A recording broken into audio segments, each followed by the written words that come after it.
xafiiska aynu ku leenahay magaalada Muqdisho ee TV-ga bulshada nagu soo booqday abwaan nabadoon dal kulmiye xirsi oo aynu ka wareysan doona xaaladda dalka iyo waliba sidoo kale arrimo dhowr ah oo ku saabsan yahay gaar ahaan shirka Puntland ee beelaha harti iyo sidoo kale waxaan ka wareysan doonaa hadduu eebid insha Allah sida uu arko midowga xisbiyada ka jira magaalada Muqdisho gaar ahaan dalka Soomaaliya sidoo kale waxaan ka wareysan doonaa hadduu eebid insha Allah nabadoon bedel kulmiye xirsi waxaan ka wareysan doonaa sida uu arko in la tabiyo shirka iyo midowga iyo isku imaatanka beelaha mudulood in aan la tabin iyo sidoo kale in la tabiyo beelaha harti shirka ay ku lahaayeen Puntland iyo su'aalo dhowr ah waxaan ka bilaabi doonaa hadduu eebid insha Allah xaaladda dalka inkastoo aan ugu horeyn rabo inaan soo dhaweeyo nabadoon bedel kulmiye xirsi ahna siyaasi caan ah kana mid ah nabadoonada kana mid ah siyaasiyiinta magaalada Muqdisho ugu cadcad waxaan leenahay nabadoon bedel ku soo dhawaaw stuudiyaha magaalada Muqdisho ay ku leedahay bulsha TV waa dhawahay adeer ma sha Allah waatay aad iyo aad ayaad u mahadsan tahay maadaama xafiiska aad nagula sugan tahay waxaan rabnaa inaan maanta kula qaadano su'aalo dhowr ah iyo su'aasha ugu horeysa sideed u aragtaa xaaladda dalka waxaan rabnaa maadaama siyaasi aad weyn aad tahay inaad ka hadasho xaalka dalka uu marayo sida uu kula yahay aragti ahaan bismillaahir rahmaanir rahiim alxamdulilaahi wa lillahi wa salaatu wa salaam ala rasuulillahi sallallahu alayhi wa sallam awwalul ilaahi baa mahad iskale ilaahayna kula siiyay meeshan isugu keenay mar labaadna waxaan u mahad celinayaa TV-ga bulsho sida aad igu casuumteen barnaamijkan badaas waa idinka mahad celinayaa ummadda Soomaaliyeedna ilaahay waxaan uga baryayaa barwaaqo iyo bashbash iyo midnimo ilaahay inuu siiyo inta aanan u gelin hadalka su'aashaada adduunkii dhibaato badan baa ka dhacaysa cudurro aan garanayn oo faafaya adduunkii laga soo sheegay ilaahay waxaan uga baryayaa ummadda islaamka inuu cudurkaas ka kor qaado khaasatan Soomaalina ilaahay inuusan uba keenin ayaan ilaahay uga baryayaa baryadaasaan leeyahay ilaahay oo kariim oo adiga koreeyo koonkama maamule cudurka aad keentay kalorofina ma karaayo magaciisa muslimiinta ka kor qaad Soomaalina ha u keenin kufaartaada kullah horta taasaan leeyahay intaas kadib markaan u soo noqdo xaaladda waddanka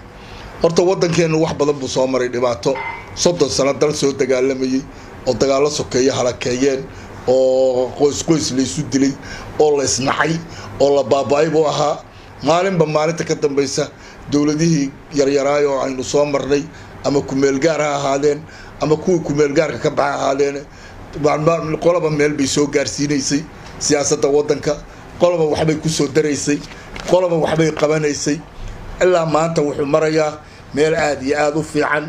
oo runtii la dhihi karo nimankan maanta xilka haya haddii laga bedelo ninkii bedela dawladnimo dhaxlaya haddii ay ayagu sii hayaanna dawladnimo ayay gaarsiiyeen sababtoo ah dalku siyaasadda dibadda iyo siyaasadda guduhu ahaa siyaasaddii dibadda nimankana way ku adkaadeen si fiican bayna siyaasadda dibadda u dhigeen ilaa mucaaradkii siyaasadda gudaha ah yaa weli xajiibo badan iyo xanan badan iyo xarqo badan ay haystaan taas markaan idinka soo tusaale aan idin siiyo sanadkan bishiisii koobaad 8deedii Nairobi shir baa ka dhacay shirkaas waxaa ku shiray 90 iyo dhowr xildhibaan iyo maamul goboleedada barkood iyo rag siyaasiyiin ayaa ku shiray TV-ga qumaata looga daawanay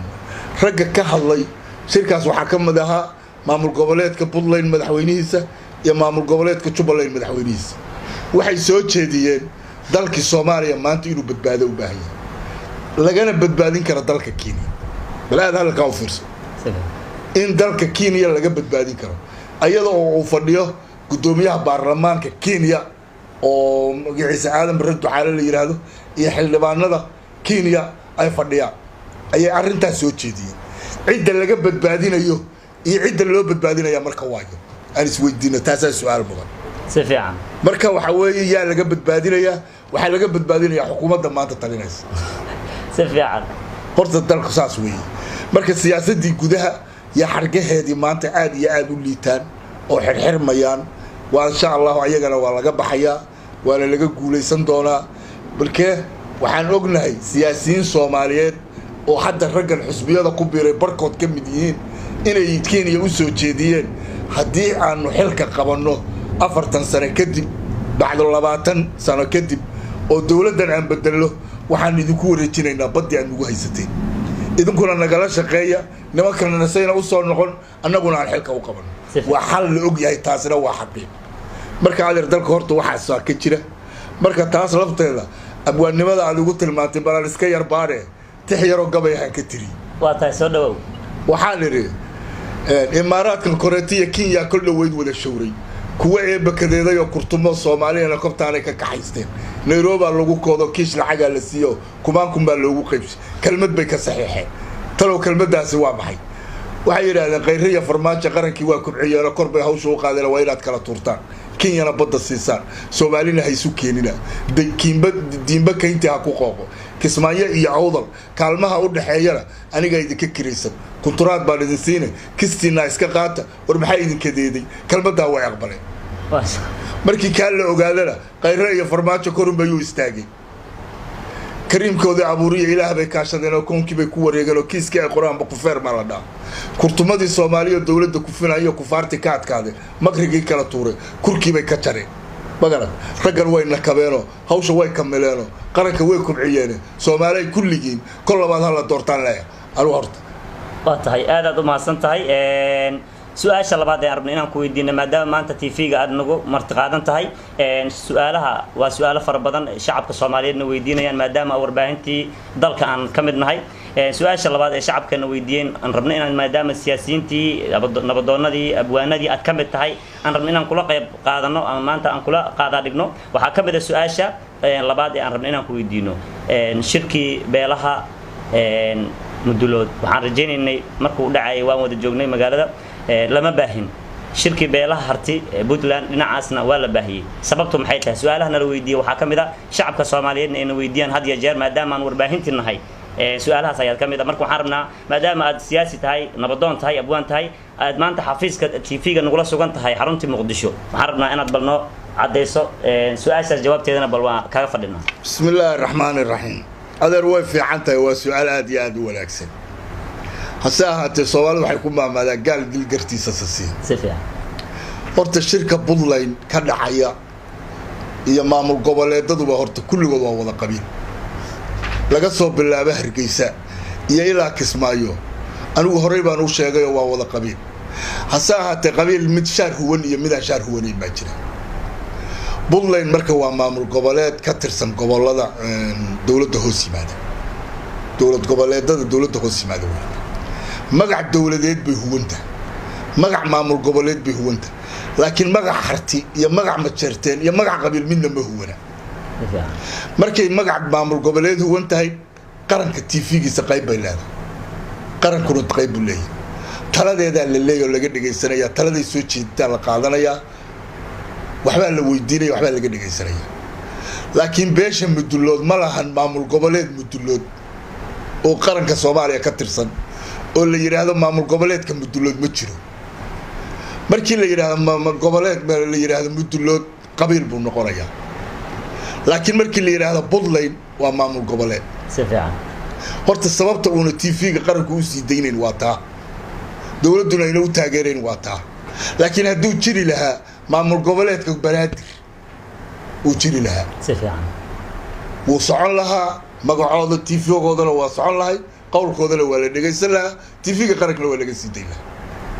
aad bay faantoorta si fiican waxa hadda marka loo soo bandhigi waayay waa meesha ay dhigtaa lagu gowraca maadaama Banaadir uusan ahayn adigu hayga buu si fiican haye waa horo wada abwaan raalaha horo wado waxa weeye 8 sano ayaa beesha mudulood markaynu run u hadalno laba madaxweyne oo isku xiga ayay 8 sano soo lahaayeen si fiican 8 sano maamulka gobolka Banaadir ayaga sameyn waayay si fiican maadaama ay sameyn waayeen inay maanta shacabka ku kiciyaan maqaamkii Muqdisho baa leeydiintiide iyo maamulkiina baa leeydiintiide aqli ma shalay anigu markaan gacanta ku hayay maxaan u sameyn waayay markii ay qaybinaysay 54 sanatar la qaybinayay Xasan Sheekh baa ninka gacantiisa ku qaybinayay inuu garowana 12 siiyo Muqdishona Everton ninka sameeyay waa sax nin ku xigmana dhinacaaga ka xiga aad ma ifad si fiican gabay waa ka tiriyay anigu aan leeyahay madaxdu markii wax ma naga xasuusi kartaa gabaygaas madaxdu markii ay shirtay talada meelaysay maqooradka hawlaha markii la ismari waayay ya muqdisho wixii loo xaqiray weelka marasiya garowna mudnaan ay ku heshay madasha weydiiyaan bal hadalkaa u fiirso meel dheer waay ها markii inuu maantana lagu kiciyo dadka maanta muqdisho maqaamkeedii bay dawladdu dhisi lahayd marka muqdisho waxay noqotay madaxweyne kastaba laba shay buu campaign-ka ku galaa hadda kuwa ma soo socdaan campaign-ga waad ogaan doontaa laba shay bay ku amniga dalkan xasilinaya maqaamka muqdishona waan dhisaya labadii ayagoo sidii uu ka taga oo waxba ka qaban madaxweyne kasta ina farbaataan maanta xukuma wuxuu campaign-ga ku soo galay inuu amniga dalka wax ka qabto inuu maqaamka muqdisho dhiso musuqmaasuqa inuu la dagaalamo saddexdiibana weli waa sidii waa tahay aad u baasan laakiin sababta TV-ga qaranka looga soo dayn waayay waa taas ma jira maamul goboleed la yiraahdo maamul goboleedka Mudulood lama jiro qabiil buu noqonayaa markaa qabiil la inuu qaranku taageero xaq ma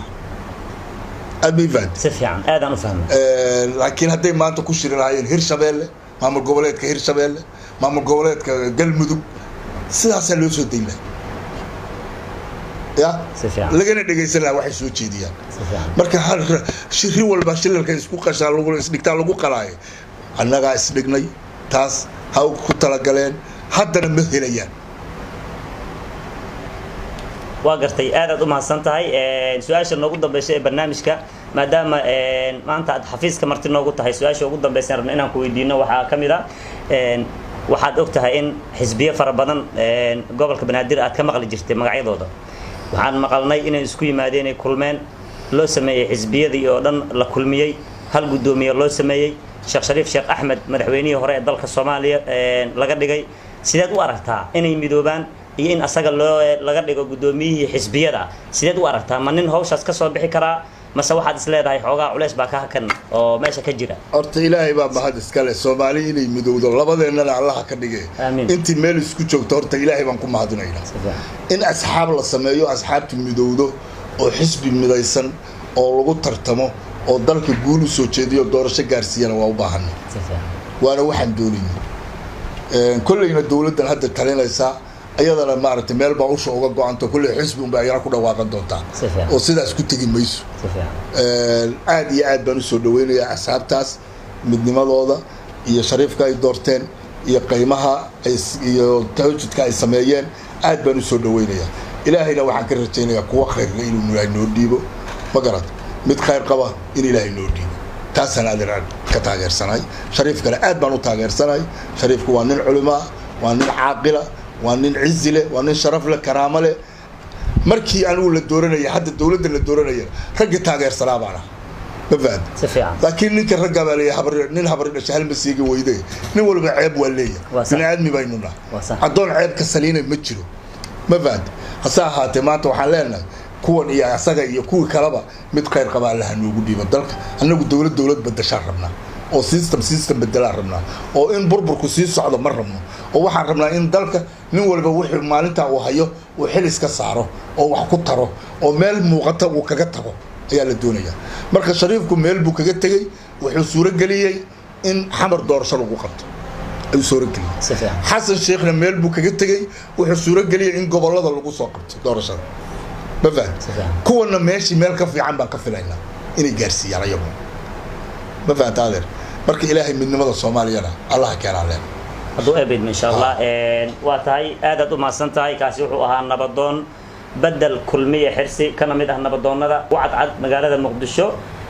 ما أنتنا حفيز كبولش تي في مقالة المقدشة كل هذا هي النوصة بغضي عن الله إن هذا مانتين نبات دينه نوري كلانتو وبالله توفيق والسلام عليكم ورحمة الله تعالى وبركاته. وعليكم السلام ورحمة الله.